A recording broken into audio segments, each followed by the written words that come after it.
the Atlantic Dream, and the Crusade against Fascism. Hitler played an instrumental role in provoking World War II. From 1933 to 1939, Hitler's diplomatic offensive challenged the Versailles restrictions placed on Germany's armed forces and imperial ambitions. In 1939, Hitler invaded Poland, pulling his neighbors into a war they had desperately tried to avoid. Subsequently, Hitler's conquest of most of Europe and neutralization of the Soviet Union inspired Japan to strike out over the Southern Pacific in December 1941. Axis aggression and their novel philosophy of annihilation war provoked anguish and disgust from their enemies, rivals, and victims alike.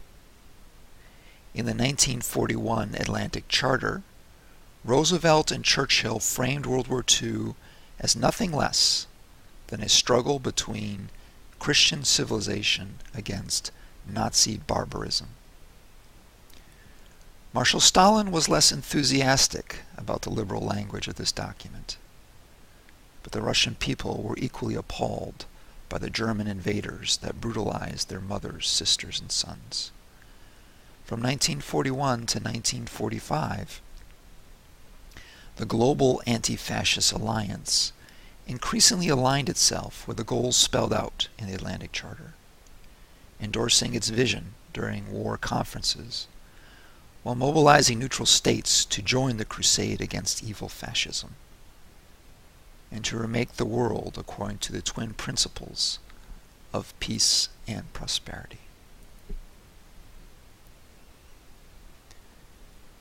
During the Great Depression, Western liberals were put on the defensive as fascists blamed the collapse of the world economy and the ineffectiveness of democratic institutions to flawed liberal ideas and humanitarian principles. After Hitler violated the Munich Agreement in 1939, it became clear that fascism represented not merely an ideological threat to Christian civilization, but a global menace to international security.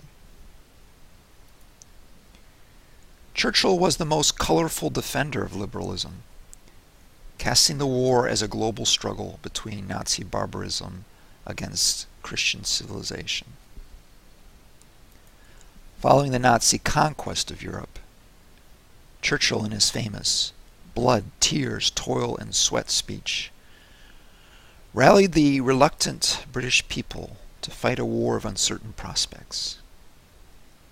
He effectively pointed to Nazi atrocities in Poland, Rotterdam, and Hitler's treatment of Jews.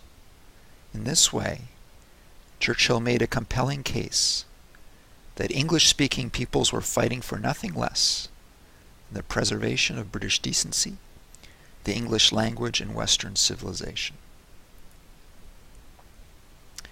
In September 1940, Japan joined with Italy and Nazi Germany to form the Axis alliance. In this treaty, the fascist states committed themselves to building a new world order.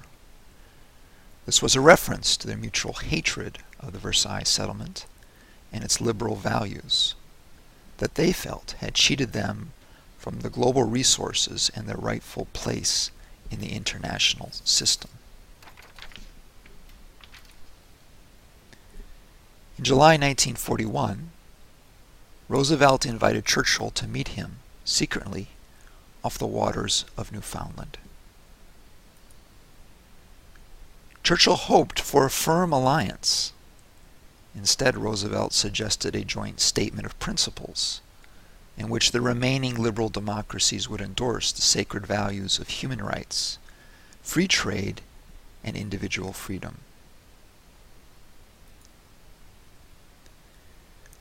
In the Atlantic Charter, Churchill and Roosevelt endorsed the liberal values of their civilization. While the U.S. did not formally declare war on the Axis powers, the U.S. did pick up the glove cast down by the Axis, elevating World War II in a struggle between democracy and fascism to right the future of the world.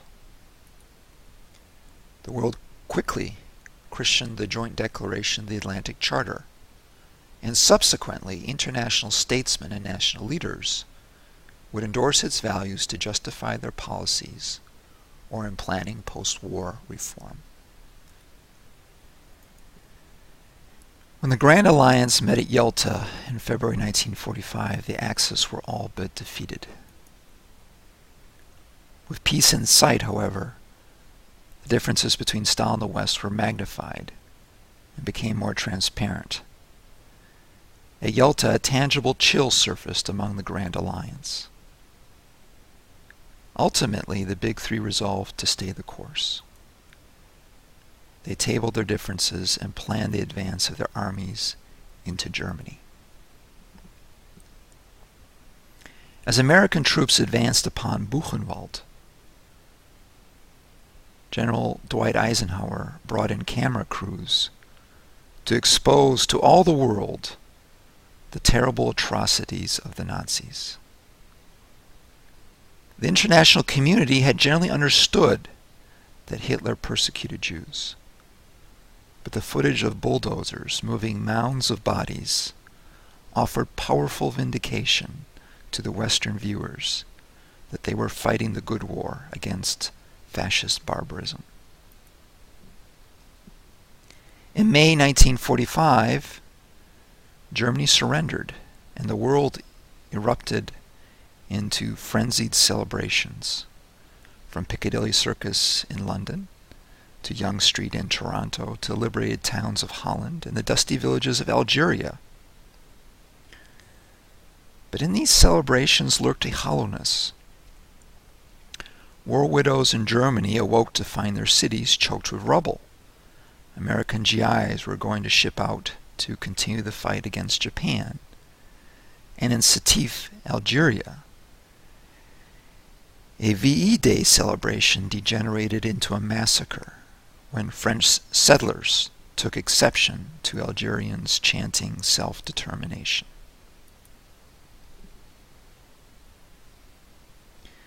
When exhausted survivors stared over the horizon, many of them hungry and coping with undiagnosed post-traumatic stress syndrome, the future seemed grim and uncertain.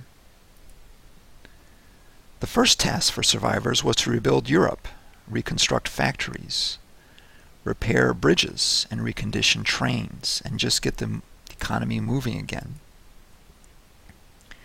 In the months following World War II, the United Nations struggled with a massive refugee crisis as Germans, Poles, Jews, and other nationalities and prisoners of war struggled to return home, locate lost family members, or simply to find a state where they would be welcomed. Unlike during World War I, unconditional surrender meant that the Allies inherited the task of administrating a devastated Germany. Allied bombing and Hitler's narrow decree had left German infrastructure and housing in a dreadful state, and many German citizens teetered on the brink of starvation.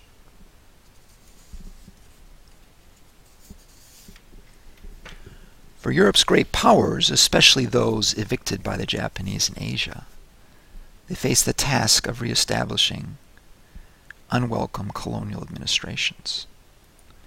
Many in 1945 were haunted by the ghosts of Versailles.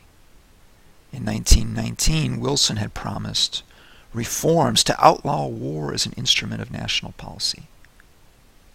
But instead, Versailles had alienated Germany and provoked a more devastating sequel conflict. In 1945, people were far less optimistic that international statesmen would be able to cope or to come up with a formula to create a durable peace. Finally, although survivors could breathe a sigh of relief in 1945, that the hostilities had ended, there was no guarantee that the ills of the Great Depression had been conquered and wouldn't return, especially as belligerent states shifted from deficit spending to austerity measures.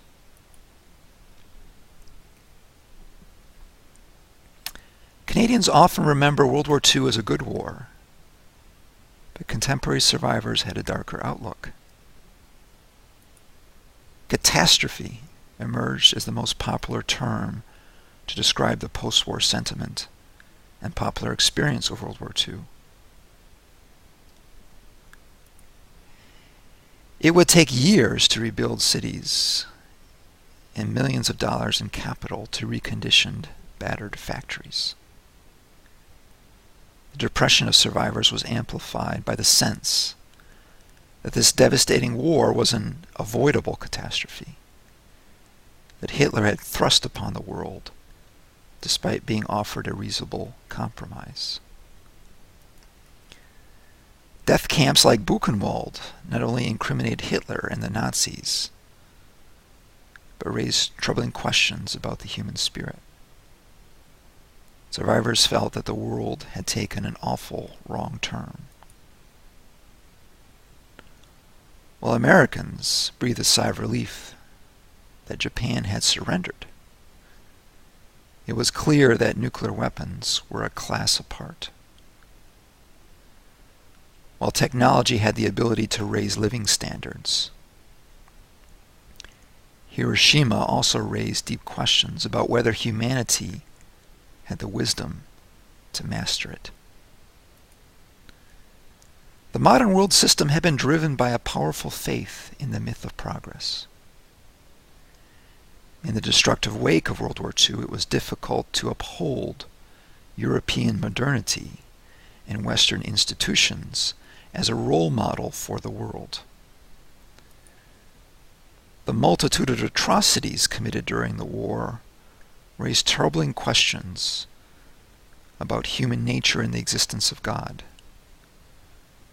What did Yahweh mean to Jews in the wake of the Holocaust? Most of all, ordinary people were simply exhausted, physically and often psychologically. They wanted to put the war behind them, but they were haunted by nightmares, ruined cities, and broken economies. Many people, assessing the damage wreaked by World War II, found it difficult to imagine how the world could ever be rebuilt.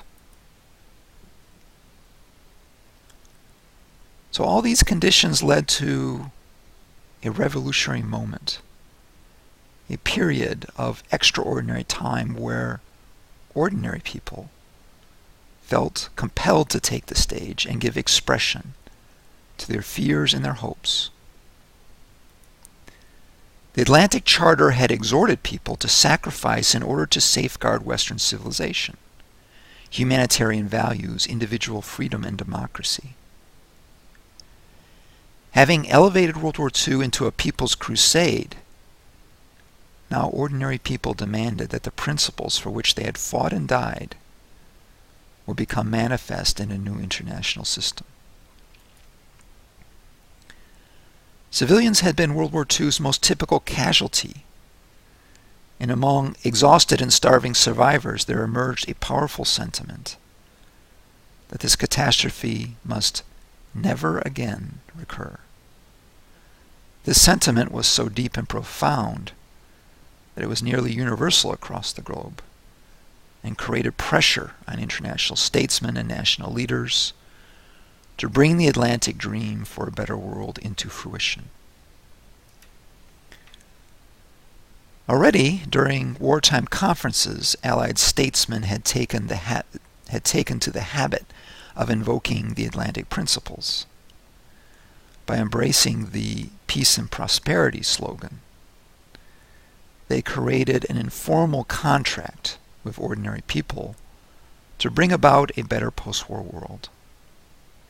In the ruins of Europe and Asian cities, peace and prosperity emerge as a code word for a dream to remake the international system on the basis of human rights, racial equality, and individual freedom.